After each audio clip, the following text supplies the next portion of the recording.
It was announced this week that on September 5th, Donald Trump at Mar-a-Lago is going to be hosting a January 6th awards gala, which means that according to this flyer that has been presented, they're going to present awards to the people who participated in the Capitol riot. Now, let me read you this. Midas Touch, of course, posted this out on the ether.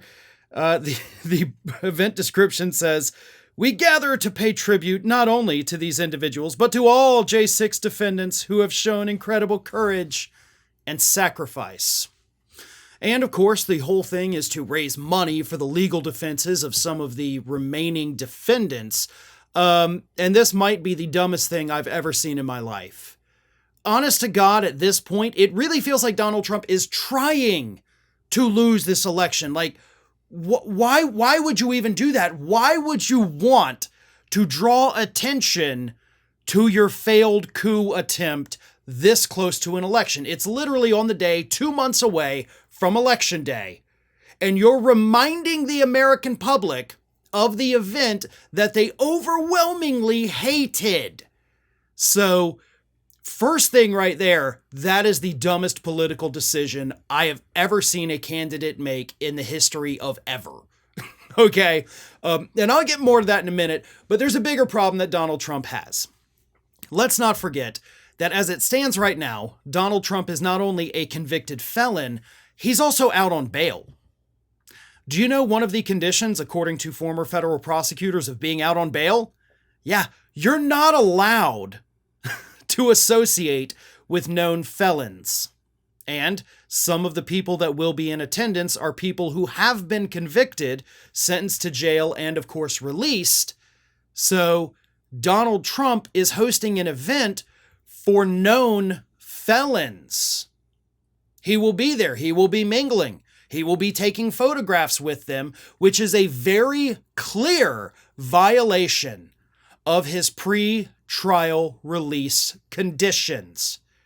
So if I'm any one of these judges or prosecutors out there, Jack Smith, Fani Willis, y'all may want to go ahead and call up the probate officers and say, hey, I think we have a problem here. You may want to be at Mar-a-Lago on September 5th and go ahead and arrest this guy for violating his terms.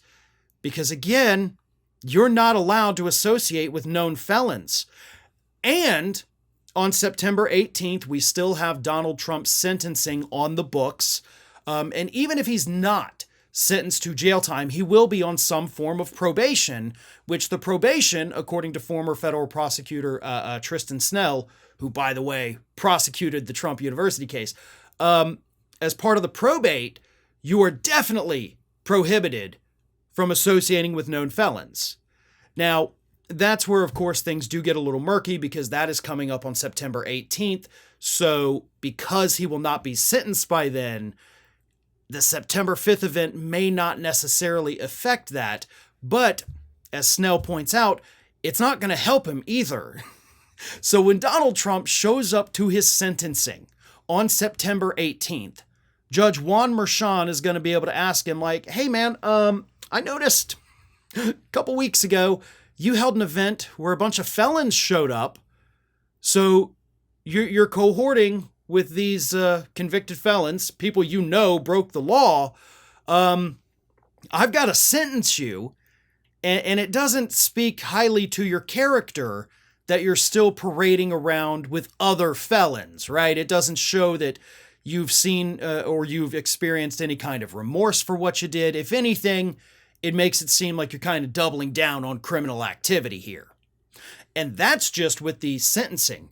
We still, by the way, could have that trial in front of Judge Tanya Chutkan for the January 6th events themselves. So if Donald Trump is going to hold an award ceremony for the people that participated in the Capitol riot, then that is definitely going to hurt him in that case. That will 100% be brought up, probably in opening statements. So that is going to tank any chance you have of getting away with it when you go to that trial. Oh, and let's also not forget that you're facing civil trials as a result of the Capitol riot itself.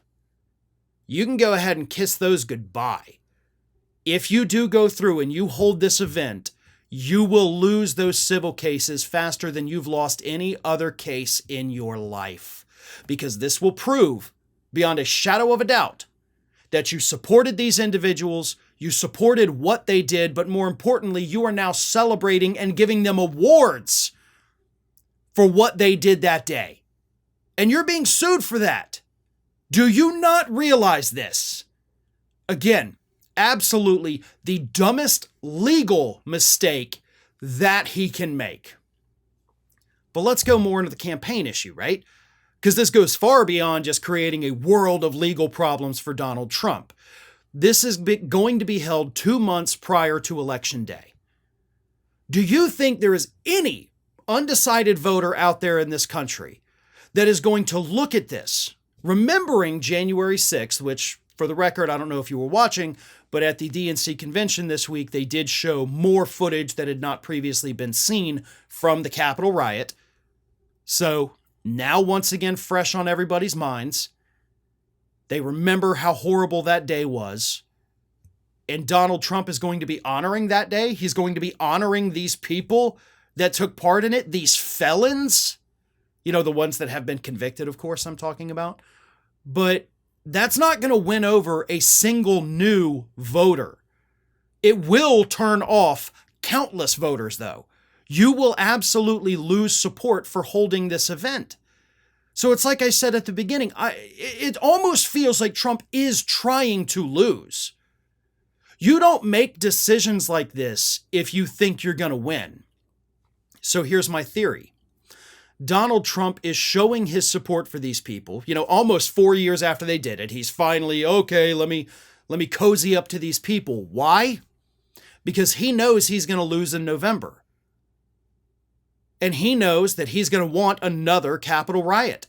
He's going to want these people to go out there, once again, commit unspeakable acts. But there's going to be fewer people this time around willing to do it because they saw what happened to everybody else last time. So he is trying to go out there and ease their concerns, calling them patriots, giving them awards, raising money for their legal defenses. I am here for you if you'll be here for me when I need you next January. That's what this is. He knows this campaign at this point, and it could change, but it's not looking like it will. This campaign is pretty much locked down, right? This election is going to Harris as of all the polls right this moment. It could change. I don't know that it will. But he wants these people to do it again. That much is obvious. And he's trying to hold this event to convince them that if they do it just one more time for him, he's totally got their backs and it'll totally end differently. It may end differently, but not in a good way for Donald Trump or his supporters. Because I promise you this time, the National Guard will be ready. And we don't want to see what could happen. Those people will not get past the perimeter. And that is going to end in tragedy for potentially thousands of people that have been duped by Donald Trump. Hi, everyone. This here is little Athena. And Athena would like to know why you haven't subscribed to Fair and Balanced yet. So please, don't let Athena down. Subscribe today.